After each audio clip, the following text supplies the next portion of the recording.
देखो ये इंसाफ नहीं है यारो। एक बेबाक है, एक सातिर है, जुर्म बराबर का है यारो। कि अगुवागण स्वतः खड़े होके बोलते कि आइए जोहार, जो सबको ही हाथ हिलाएंगे, हेलो हाय इस तरह के हाथ हिला के अपना, वो उसको आप भौकाली बोलिए चाहे कुछ बोलिए, उनका है। निशा भगत जी का कहाँ पे गलती हुई कि आदिवासी समाज को कैसा अगुवा चाहिए। लेकिन उन लोगों का गलती ये है कि वो लोग अगुवाओं के मोह माया में फंस चुके हैं, क्योंकि अगुवा गणों का यहाँ पे गलती है। क्योंकि लेकिन जो अगुवा बैठे थे, क्या उनके बेटा बेटी नहीं है? जो पूर्व मंत्री हैं चाहे पूर्व कुछ हैं, विधायक हैं, ये लोग क्या करेंगे? कि आपको कुर्सी कुर्सी नहीं करना है, माइक माइक नहीं करना है, डिलिस्टिंग कर देना चाहिए। अब ऐसे में क्यों आदिवासी समाज आपके खिलाफ ना बोले? खतरनाक वो लोग भी है जो लोग नौकरी पेशा में आ गए हैं और सामाजिक लड़ाई में आगे नहीं आते। आप देखो, हम लड़ेंगे और तुम पढ़ेंगे, ये नहीं चलेगा। तो इन लोगों का डिलिस्टिंग होना चाहिए, इन लोगों से भी खतरा है। दीपक पुर्नियार जी जितना आंदोलन कर रहे हैं, जितना बेबाक अंदाजा से बोल रहे हैं, उनका बेटा बेटी कहाँ पढ़ता है ये आप पता कीजिए। उन लोग आंदोलन में आते हैं कि नहीं ये पूछिए तो।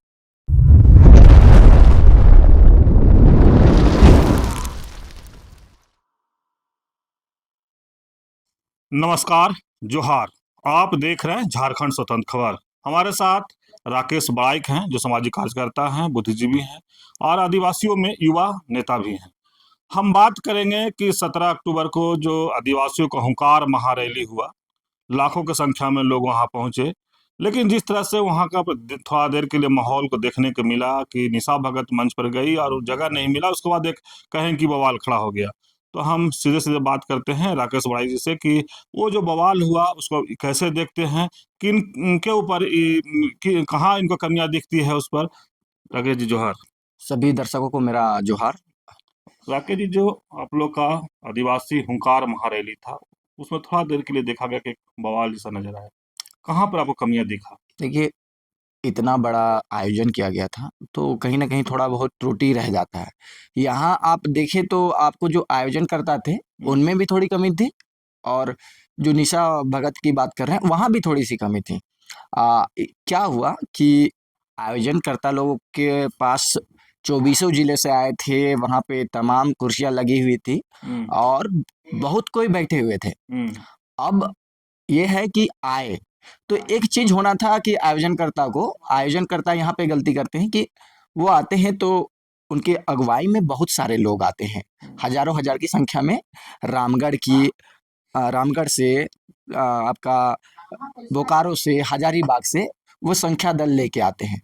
और एक बात मैं बता दूं कि इन्होंने संख्या बल लाने के लिए बहुत मेहनत किया है, क्योंकि मैं इनके संगठन से जुड़ा हुआ हूँ और मैंने देखा है कि पिछले बार जब एक बैठक हुई थी, सरना समिति का बैठक हुई थी, तब क्या हुआ था कि लोगों ने वहां पे सैकड़ों की संख्या में आए थे, 100 लोग तकरीबन अगुवागण थे इनके। और जो आपके बोकारो के थे, कुछ हजारीबाग के थे, कुछ लोहरदगा के थे और कुछ रामगढ़ के थे। उन लोगों ने एक बात तय किया कि 12 और 17 आपको किसमें समर्थन देना है। तब तमाम लोगों ने अपना अपना बातें रखी, जिसमें हर एक कोई ने 17 तारीख को समर्थन दिया। और मैंने वहां पे, मैं बस मात्र एक इंसान था, जब मैंने बोला कि ये जो हो रहा है वो समाज के लिए है, तो 12 तारीख को भी हम लोगों को सहयोग देना चाहिए, बस मैंने बोला। लेकिन तमाम लोग जो वहां पे 50 से 100 लगभग थे इंसान जो अगुवा थे, वे लोग आए थे। उन्होंने कहा कि सामाजिक संगठनों का जो हो रहा है वो 17 तारीख को हो रहा है, तो इसलिए हम लोग 17 तारीख को समर्थन करेंगे। और निशा भगत और तमाम जो सरना समिति के लोग थे, उन्होंने 17 तारीख को समर्थन दिया और तमाम लोगों से आग्रह किया कि 17 तारीख को भारी से भारी संख्या में आए। और उन्होंने पूरा मेहनत किया था। ये बात मैं कह रहा हूँ इसलिए नहीं कि मैं उस संगठन से जुड़ा हुआ हूँ, मैंने देखा है, क्योंकि और मैंने तो 12 तारीख का समर्थन किया था और 17 तारीख का। राकेश जी जो मंच संचालन कर रहे थे, उनका ये भी कहना है कि ये भौकाली क्यों। देखिए, एक है निशा में थोड़ा सा कि उनका है एक माहौल कि वह जहां जाते हैं माहौल बन जाता है, और एक यंग जनरेशन के हैं तो यंग जनरेशन में थोड़ा सा वो होता है। ये आप उनको ये कहिएगा कि सोचा समझी साजिश है, तो वो नहीं है। कि हम लोग भी जाते हैं तो कहीं पे भी रील बनाते हैं, तो ये लोग हमको रीलबाज बोलते हैं।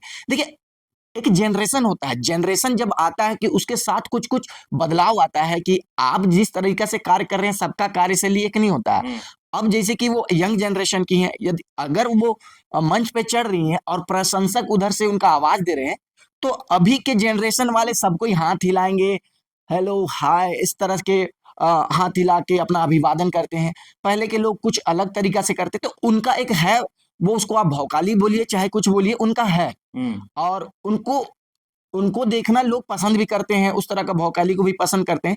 लेकिन निशा भगत जी का कहाँ पे गलती हुई कि जब वो गए तो उनको वहां पे सामने में सारे लोग अगवागन, जो बुद्धिजीवी कहिए चाहे सामाजिक कार्यकर्ता कहिए चाहे तमाम लोग वहां पे बैठे हुए थे, सीट खाली नहीं थे। और ये भी कहना चाहूंगा निशा भगत जी से कि वहां पे जो उनके साथ बॉडीगार्ड गए थे, देखिए उनके साथ हमेशा बॉडीगार्ड रहता है, उनको थोड़ा है अपना कुछ, तो वो हमेशा बॉडीगार्ड रखती हैं। तो अब इसको लोग दो नजरिए से देख सकते हैं कि उनको वहां नहीं चढ़ना था, उनको चढ़ना था। ये अब मैं इस पे कुछ नहीं कहना चाहूंगा, लेकिन मैं एक बात जरूर कहना चाहूंगा कि सामाजिक संगठन में इस तरह का आप नहीं ले जाए तो ज्यादा बेहतर रहेगा, रहे साइड में रहे तो बेहतर रहेगा।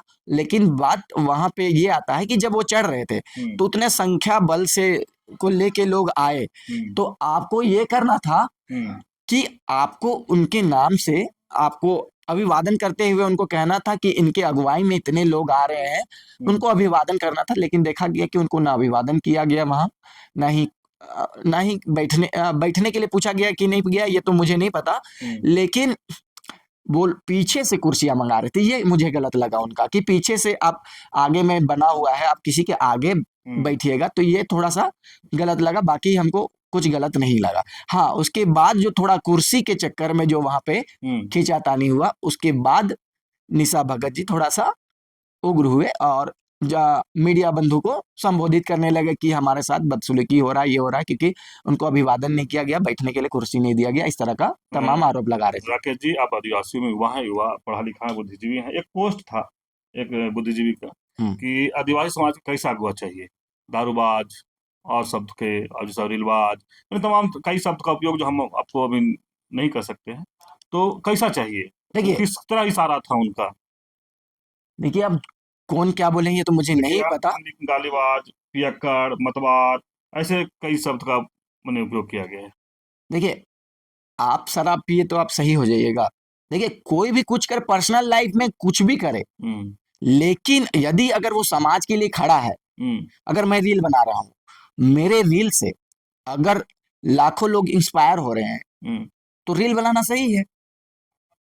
अगर उस इंसान से लाखों लोग समाज में जुड़ रहे हैं, उनके बुलावे पे अगर कोई आ रहे हैं, चाहे वो कुछ भी कर रहा हो, वो अनपढ़ हो, चाहे वो कुछ कर रहा हो, चाहे रील्स बना रहा हो, चाहे भौकाली जमा रहा हो, लेकिन लोग अगर उससे जुड़ रहे हैं और अच्छे कार्यों के लिए जुड़ रहे हैं, जिस तरीके से हुंकार रैली हुआ, तो किसी के बुलावे से भी जुड़ रहे हैं, तो अच्छा ना है समाज के लिए कि आदिवासी जो कटा छटा था वो अब एक जगह एकजुट हो रहा है, तो ये तो अच्छी बात है। और बात रहा कि यहाँ जो भीड़ लगी थी, वो अगुआ बैठे थे, उनके लिए बस भीड़ थोड़ी लगी हुई थी। आजकल के युवा लोग युवा अगुवा चाहते हैं, युवा आगे आए चाहते हैं।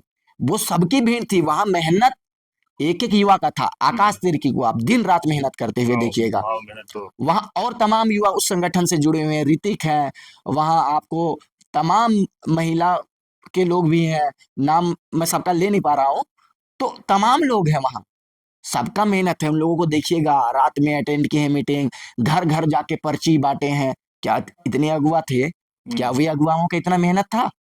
नहीं था। हमने भी गया अपने गांव के आजू बाजू गांव में, 3-4 जगह मीटिंग रखा, लोगों को सुबह में संबोधित किया, रात में किया, रील्स बना के किया, तो हर युवाओं का मेहनत था, हर युवाओं को लोग देखने या सुनने आए थे। लेकिन अगर आप, ठीक है आप गार्जियन है, मैं मानता हूं आप लोगों ने एक टाइम पे बहुत समाज के लिए किया है और अभी भी कर रहे हैं, लेकिन अब समय आ गया है कि आप पीछे से उनको प्रोत्साहित करें, आगे का रास्ता उनको दे, आप पीछे से प्रोत्साहन दे कि हम आपके साथ हैं, क्योंकि अब युवाओं का दौर है, जेनजी समय आ गया है, मिलेनियन का समय आ गया है, तो आप, अब लोग युवाओं को देखना चाहते हैं। अब लोग उग्रता पसंद करते हैं कि नहीं, जो होगा त्वरित होगा। क्यों जयराम महतो को लोग पसंद किए? बेबाकी अंदाजे के चक्कर में उसको पसंद किए। तो अब बेबाक इंसान लोग चाह रहे हैं, बेबाक तरीका से अपना बात रखे, वैसे इंसान को पसंद करना चाह रहे हैं। तो मैं चाहता हूं कि युवाओं को आप आगे रखिए, ना कि आप लोग ही आगे रहिए।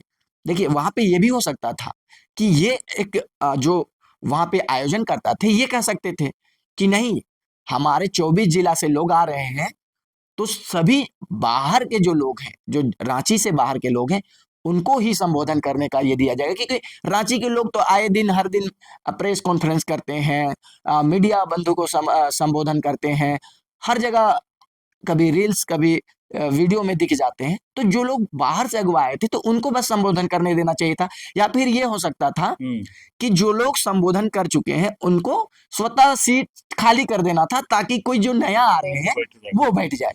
ये होना चाहिए था, लेकिन नहीं हुआ। राकेश जी, एक और बड़ी बात है, आप भी युवा थे, उसमें शशि पन्ना युवा थे, निशा ज्योत्सना करकट्टा था, ये मैंने खास करके आप देखने को मिला कि जो ये 5-6 लोग जो युवा थे उसको जगह नहीं मिला ना, वहाँ कुछ बात रखने के लिए मौका मिला। तो आप उसको कैसे देख रहे हैं? देखिए, मेरी तो अपेक्षा थी ही नहीं कि मैं वहां जाके भाषण दूं, क्योंकि मैं अपने गांव के समाज के लोगों को लेके गया था, 3 गाड़ियां में भर के लेके गया था। मेरा एक जिम्मेदारी थी गांव के लोगों को भी कि इधर उधर ना हो जाए, सबको समेटना था। लेकिन मेरे गांव वाले लोग चाह रहे थे कि आपको हम लोग वीडियोज में देखा करते हैं, भाषण देते हैं, मंचों में जाते हैं।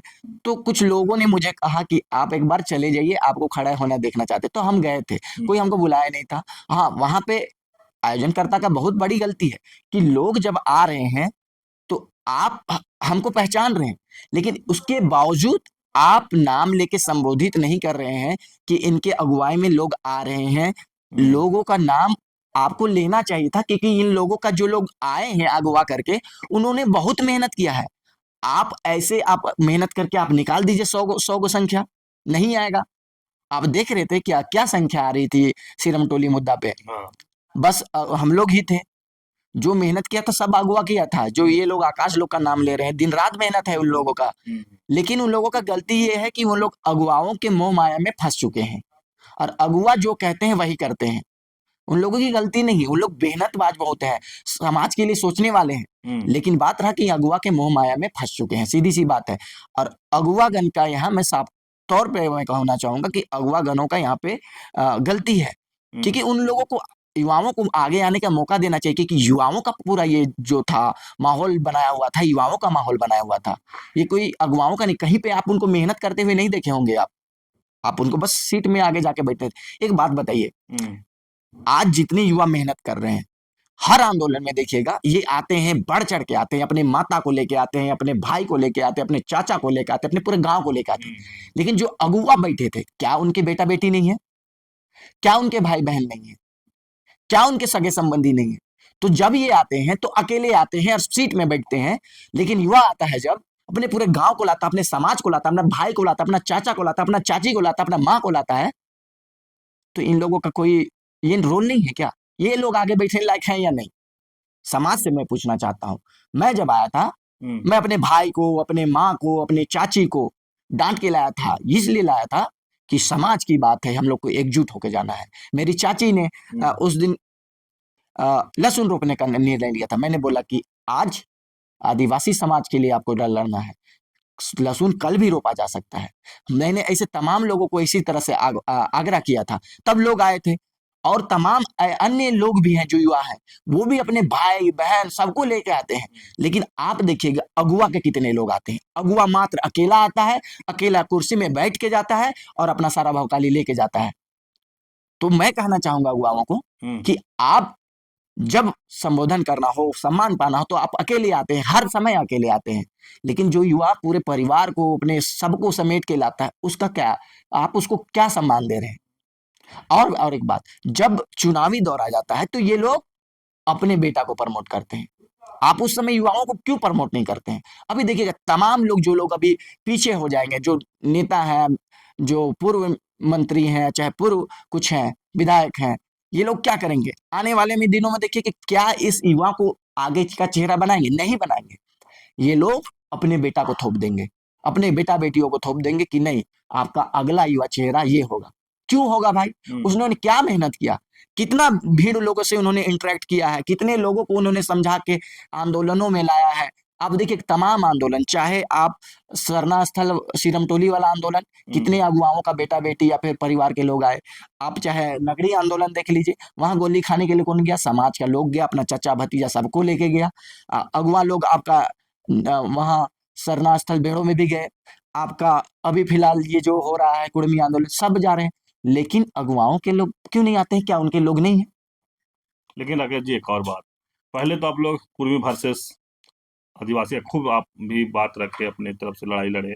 अब जो ये मैंने कहने का मतलब कि आदिवासी हुंकार रैली के बाद क्या कोई मुद्दा भटकाने की कोशिश कर रहा है आदिवासी वर्सेस कुर्मी का?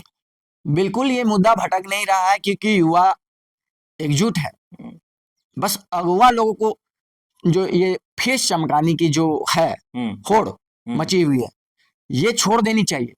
अब समाज के लिए देखनी चाहिए, सभी लोगों को समाज का सोचना चाहिए, क्योंकि समाज के लिए भी लड़ना है। बाद में आप अपने लिए लड़ सकते हैं, लेकिन अभी समाज के लिए लड़ना है कि आपको कुर्सी कुर्सी नहीं करना है, माइक माइक नहीं करना है। अगर आप में क्षमता होगा तो आप स्टेज पे भी नहीं रहिएगा, तो भी लोग आपको सुनने के लिए आएंगे। आपका बाइट को देखेंगे, खोज के गूगल में सर्च करके देखेंगे इन्होंने आज क्या बोला। अगर आप में क्षमता रहेगी, अगर नहीं क्षमता रहेगा, आप स्टेज में भरी महफिल में भी आप बैठ जाइए ऊपर और लाख भाषण दे दीजिए, आपको कोई तवज्जो देने वाला नहीं है। लेकिन एक और बड़ी बात, जो आदिवासी हुंकार महारैली के लोग आरोप लगाए हैं कि क्रिश्चियनों ईसाइयों के फंड से हुआ, इस पर आप क्या कहेंगे? ईसाइयों के फंड से ये बिल्कुल नहीं हुआ, सामाजिक फंड से हुआ है। समाज लोग अपना चंदा करके आए हैं। अगर कोई फंड किया होगा तो मुझे इसकी जानकारी नहीं है, लेकिन मैं बताना चाहूंगा, मैं अपने गांव से, जैसे कि मेरे पास भी मैं उतना आर्थिक स्थिति से मजबूत नहीं हूं, तो मैंने और कुछ लोगों ने क्या डिसाइड किया कि गांव में बहुत ऐसे लोग हैं, आदिवासी समुदाय के लोग, जो नौकरी पेशा में हैं, क्योंकि आरक्षण के बदौलत ही उस नौकरी को पाया। तो हमने हर नौकरी वर्ग के लोगों को हमने संपर्क किया।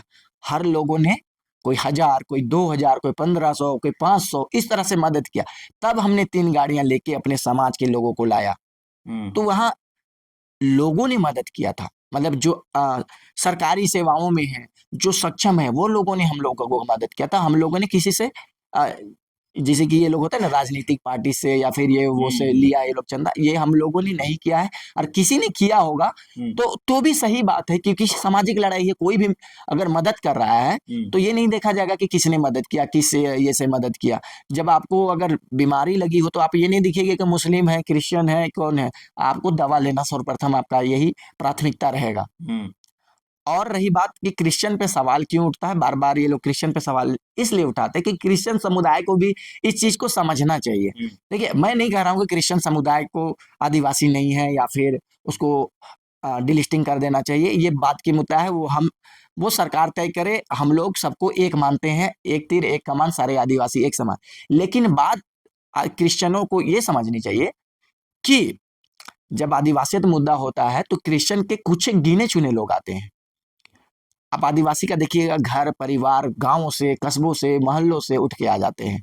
लेकिन क्या है कि क्रिश्चियन समुदाय के लिए कुछ एक लोग आते हैं। आप देखिएगा, वहीं आप नन के साथ कुछ हो जाता है तो पूरा सड़क जाम हो जाता है।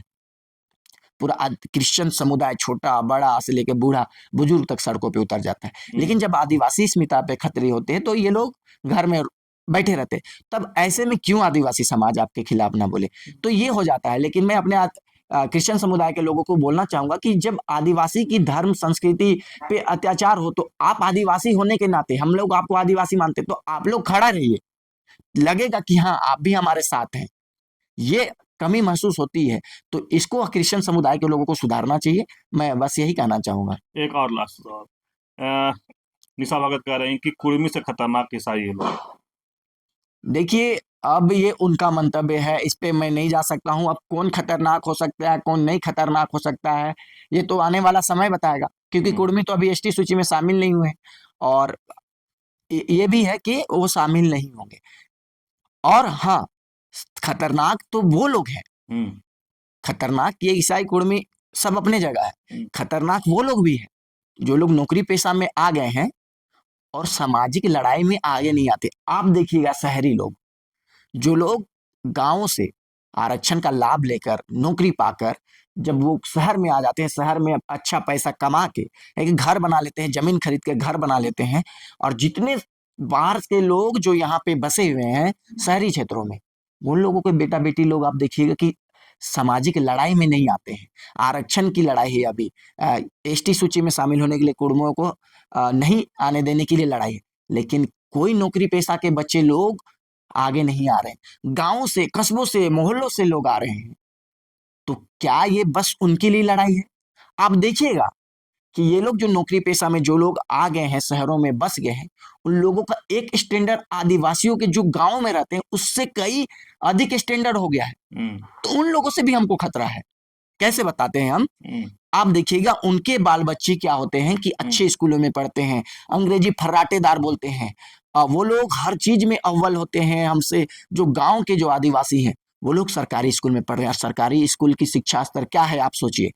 वो लोग आ रहे हैं अपने हक अधिकार की लड़ाई के लिए, वो दिन ब दिन आ रहे हैं, अपने घर को छोड़ के आ रहे हैं, अपने काम धंधा को छोड़ के आ रहे हैं, खेती बाड़ी छोड़ के आ रहे हैं। लेकिन ये लोग जो शहर में बस गए हैं, शहर में चाहे वो क्रिश्चियन समुदाय के हो, चाहे आदिवासी समुदाय के, चाहे कोई भी समुदाय के लोग हैं, वो जो शहर में, चाहे कुर्मी के लिए भी बात मैं बोल रहा हूँ, चाहे कुर्मी के लोगों भी जो शहर में बस गए, क्या उनके लोग आते हैं क्या? नहीं आते हैं। वो लोग पढ़ाई करेंगे और जो गांव के लोग वो लड़ेंगे। तो हम लड़ेंगे और तुम पढ़ेंगे, ये नहीं चलेगा। आपको हक अधिकार का अगर बचाना है तो आप भी आइए, नहीं तो ऐसे लोगों का डिलिस्टिंग होना चाहिए जो एक पद पे आ चुके हैं और वो लोग अच्छा एक स्तर से ऊंचा उठ चुके, बिल्कुल उठ चुके हैं, जो गांव के लोग रहते हैं उनसे। तो इन लोगों का डिलिस्टिंग होना चाहिए। इन लोगों से भी खतरा है, क्योंकि वो लोग एक स्तर पे आ चुके, तो नीचे वाले को, गांव वाले लोगों को आने दीजिए। जो लोग गांव में अभी भी हड़िया दारू बेच के पढ़ाई लिखाई कर रहा है, उन लोगों को आगे आने का मौका देना चाहिए। आप तो एक नया मुद्दा छेड़ दे रहे हैं राकेश जी। बिल्कुल, इस पे भी सवाल उठना चाहिए और हमारे कुर्मी लोगों को भी कहना चाहिए। जी, दीपक पुर्नियार जी जितना आंदोलन कर रहे हैं, जितना बेबाक अंदाजा से बोल रहे हैं, उनका बेटा बेटी कहाँ पढ़ता है ये आप पता कीजिए।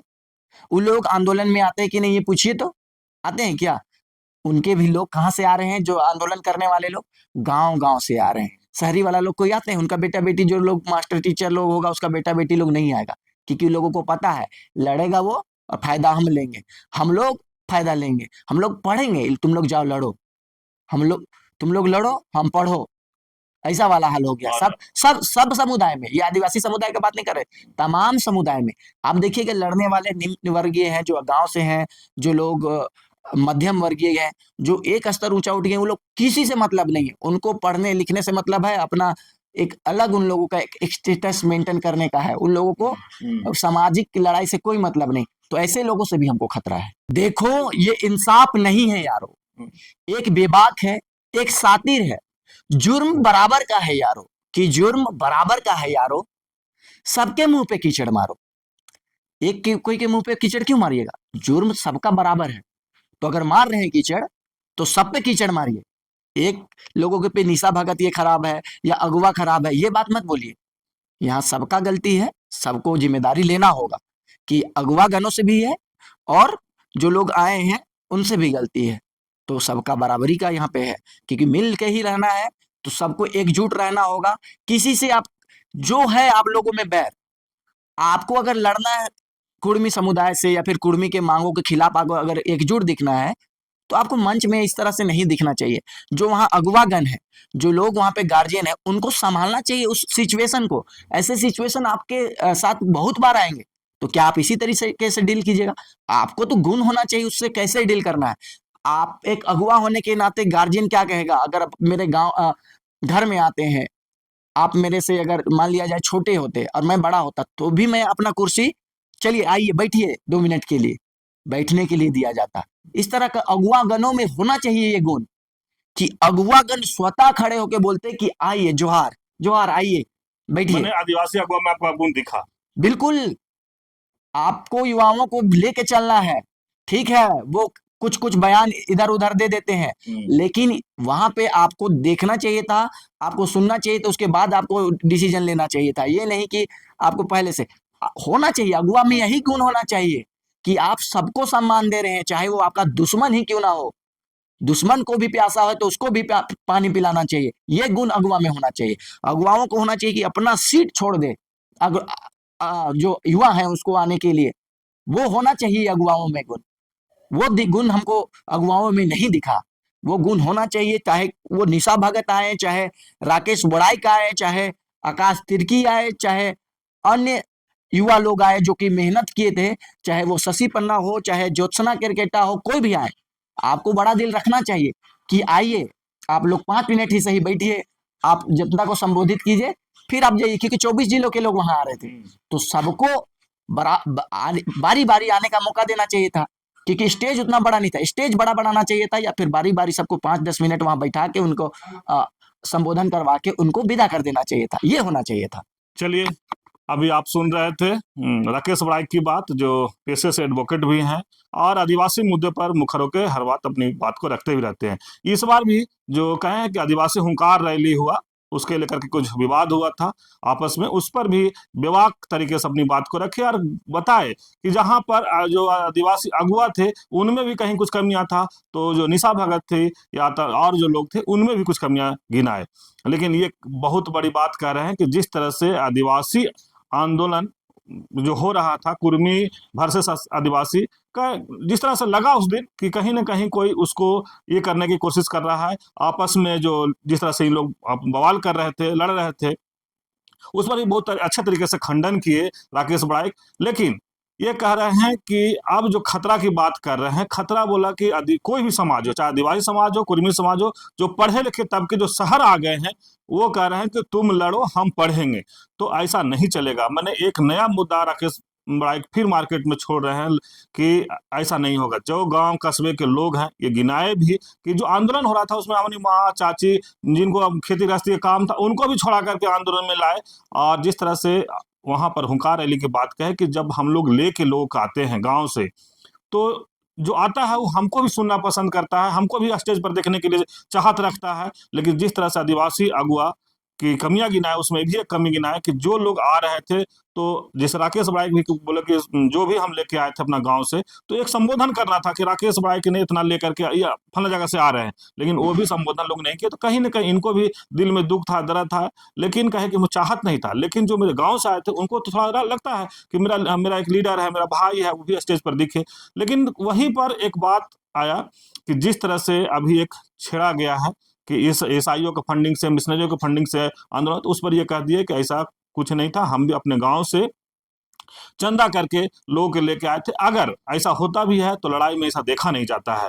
तो आखिर राकेश बड़ाइक बहुत बड़ा राज खोले हैं, जो आदिवासी हुंकार महारैली में जो विवाद हुआ उसको लेकर के। तो इस तरह खबर को देखने के लिए आप झारखंड स्वतंत्र खबर से जुड़े रहिए। जोहार, नमस्कार।